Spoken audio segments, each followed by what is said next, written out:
Mafia Atiq Ahmad के बड़े बेटे उमर अहमद एक बार फिर विवादों में घिर गए हैं। भाई आबान के जनाजे में शामिल होने जा रहे उमर के काफिले में मौजूद करीब 30 गाड़ियों के खिलाफ एफआईआर दर्ज की गई है।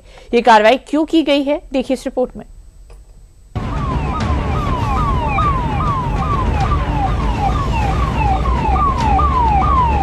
सड़कों पर दौड़ता गाड़ियों का ये लंबा काफिला, एक के पीछे एक कई गाड़ियां और बीच में ऐसा रुतबा जैसे किसी वीआईपी का प्रोटोकॉल चल रहा हो।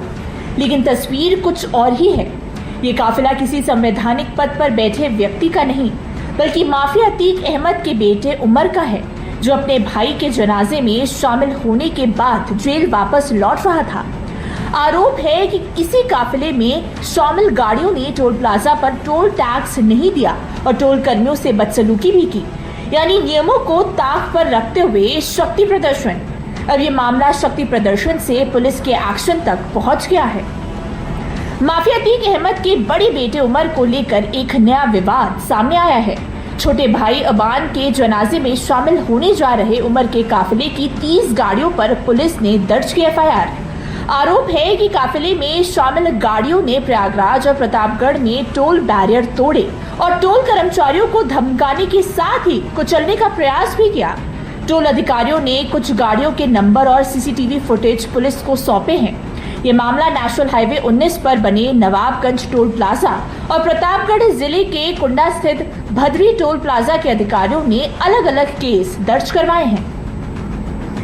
काफिले के साथ चलना अपने आप में कोई गुनाह नहीं, लेकिन जब यही काफिला नियमों को ताक पर रखकर शक्ति प्रदर्शन का जरिया बन जाए, सड़कों पर रील बनाई जाए और कानून को खुली चुनौती देने जैसे तस्वीरें सामने आए, तो मामला सिर्फ काफिले तक सीमित नहीं रहता। खासकर तब जब काफिले में शामिल शख्स खुद एक गंभीर अपराध में सजा काट रहा हो और जेल से बाहर आने के बाद इस तरह के शक्ति प्रदर्शन के आरोप लगे। इस मामले में कानूनी कार्रवाई तो लाजमी है। दिनांक 8 अगस्त को उमर प्रयागराज लखनऊ से प्रयागराज सरकारी गाड़ियों में जा रहा था। हाथीगांव के अख्तियारी टोल प्लाजा के पास जब इसकी गाड़ी निकल गई तो इसकी काफिले के पीछे स्कॉर्पियो और थार गाड़ी जो थी और अन्य गाड़ियां थी। इन लोगों ने टोल कर्मियों से टोल न देना पड़े इसके लिए उनसे बदतमीजी किया, उनका बैरियर तोड़ दिया और उन पर गाड़ी चढ़ाने का प्रयास किया।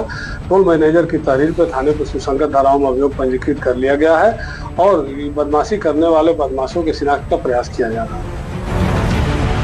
अतीक अहमद के बेटे उमर के काफिले और उस पर हुई पुलिस कार्रवाई की चर्चा तो हो ही रही है, लेकिन इस पूरी कहानी की शुरुआत हुई कैसे? उमर जो जेल में सजा काट रहा था, उसे आखिर किस वजह से बाहर आने की इजाजत मिली? और जिस भाई के जनाजे में शामिल होने के लिए उमर जेल से बाहर आया, उसकी मौत आखिर हुई कैसे? और इस मामले की टर्निंग पॉइंट क्या है, इसको भी समझ लेते हैं। बीते 6 अगस्त को झांसी में अतीक के सबसे छोटे बेटे अबान की सड़क हादसे में मौत हो गई थी। 8 अगस्त को उसका जनाजा उठना था और कसारी मसारी में शव को दफनाया जाना था। लखनऊ जेल में बंद अतीक अहमद के बड़े बेटे उमर को छोटे भाई अबान को जनाजे में शामिल होने के लिए इलाहाबाद हाई कोर्ट से पेरोल मिली थी। उसे सरकारी वाहन से लखनऊ से प्रयागराज लाया जा रहा था। इस दौरान कई गाड़ियां काफिले के पीछे जाती हुई नजर आई थी। नेशनल हाईवे 19 पर बने नवाबगंज टोल प्लाजा के सहायक टोल मैनेजर जय प्रकाश यादव की तहरीर पर नवाबगंज पुलिस ने 28 नामजद और कई अज्ञात गाड़ियों के खिलाफ मुकदमा दर्ज किया है। रसूख कितना भी बड़ा क्यों ना हो, कानून से ऊपर कोई नहीं हो सकता। किसी के नाम और प्रभाव से नियम नहीं बदलते। इस मामले में पुलिस की कार्रवाई भी यही संदेश देती है कि कानून का उल्लंघन करने पर कार्रवाई तय है, चाहे सामने कोई आम व्यक्ति हो या फिर किसी बड़े रसूखदार का नाम, क्योंकि कानून की नजर में सब बराबर है और व्यवस्था तभी मजबूत होगी जब नियम सभी के लिए एक जैसे लागू हो। ऐसे में देखना दिलचस्प होगा कि प्रशासन का यह एक्शन सिर्फ एफआईआर तक सीमित रहता है या लोगों की गिरफ्तारियां भी होंगी।